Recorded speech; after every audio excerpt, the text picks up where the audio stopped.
Hey, what's up, family? Welcome to Ask the Mods. Where we challenge you to stop playing and start pushing. This right here is my beautiful wife, Iana. And this right here, those luscious lips. This right here is my baby, my husband, Agize. I just want to suck your bottom lip. So, we're going to get started. We got a question that has come in. Quite a few been coming in lately. Let's see. Can I just click on this? Okay. Yeah.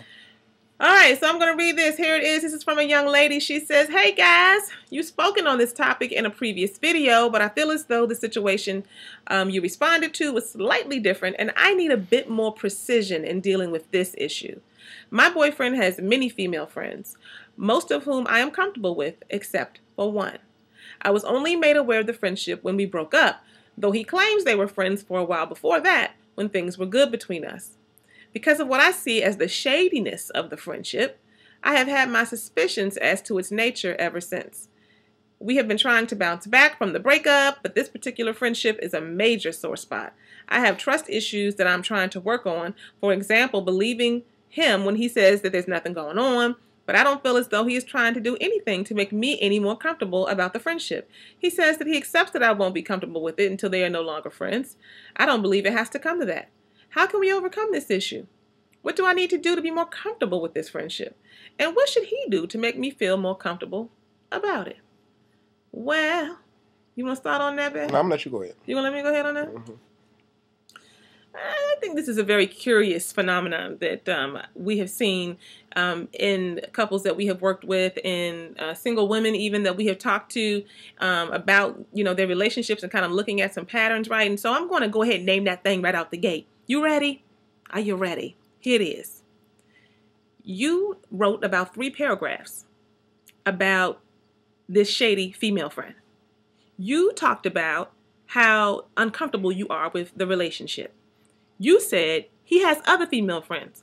And so clearly you're all right with those female friends. It's not like it's all women and you got an issue. But that one female friend, something seems shady about that relationship. You talked about the fact that you didn't even know about the sister, the girl, whoever she is. You didn't know about her when you all were together before you broke up. And then when y'all got back together, all of a sudden, there was this friendship that just didn't feel right to you. You talked about the fact that you have trust issues and that, I just don't know if he's doing everything he can be doing to help me be more comfortable. And then in the very last paragraph, you say, he said that he knows. He said that he knows you will not be comfortable until there is no friendship. Good job for him. And then you say, I don't think it has to come to that. Ladies, women, let's transfer this thing to everybody. Why is it that when we state what it is we see, when we state what it is that we feel, when we go into our intuition and we know what's going on, or we know something ain't quite right, something ain't smelling right, it don't feel right, he's not quite showing up right, something ain't right with this girl, all of that. And then when it comes down to being able to set the standard about what it is we need, what it is we don't need, what it is we need to see and not see, then we say something stupid like, "But I don't think it has to come to that." I think it's a very reasonable expectation and a very reasonable standard if you're in what I'm assuming is a committed relationship, that if there is a relationship and there's something about it, you didn't name what it was, but there's something that seems shady, right? And it's this one woman, and it's reasonable to say, can y'all not be friends? Now trust me when I say this, when it's committed.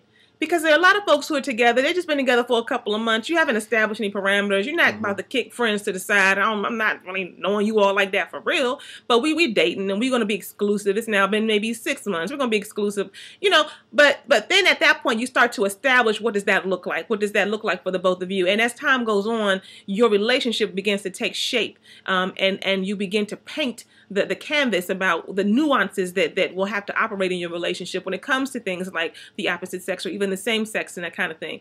But if you're in a committed relationship, y'all been together and y'all about yourselves, y'all about doing this thing, then go on and say like, "Oh, girl, seems like she a little shady. You need to be focused. You don't need to be let me tell you something.